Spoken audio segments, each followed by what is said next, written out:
Θέλει κανείς από εσάς να ζει σε μια τέτοια Μακεδονία, είτε είναι ελληνική είτε όχι? Θέλει κανείς από εσάς να ζει σε μια τέτοια Μακεδονία, είτε είναι ελληνική είτε όχι? Είτε είναι ελληνική είτε όχι? Εάν το θέλει, ας μας το πει. Εγώ δεν έχω σηκώσει το χέρι μου σε κανέναν και δεν πρόκειται να το σηκώσω.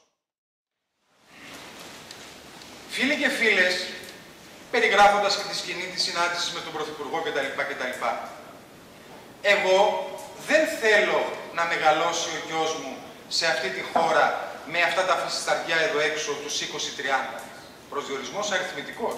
Επίσης, πριν πάρω την τελική μου απόφαση, με όλο το σεβασμό στον Πρωθυπουργό της χώρας που μου έκανε την τιμή να μου απευθύνει την πρόκληση και πρόσκληση αυτή, απέναντι μπροστά στα μάτια μου είχα την εικόνα του γιού μου. Είναι 15 χρονών, δεν θέλω να μεγαλώσει στην Ελλάδα με όλο αυτό το φασισταρπείο απ' έξω. Με όλο αυτό το φασισταρπείο απ' έξω. Με όλο αυτό το φασισταρπείο απ' έξω.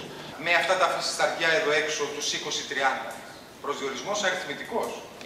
Δεν θέλω να μεγαλώσει σε αυτή τη χώρα, θέλω να μεγαλώσει σε μια χώρα που θα μπορεί να διαφωνεί με την Πέτη, με τον κύριο Τζαμακλή, με τον Στέργο, με την Ελευθερία, με όλους να διαφωνεί, αλλά να μην υπάρχει μέσα το στοιχείο της βίας.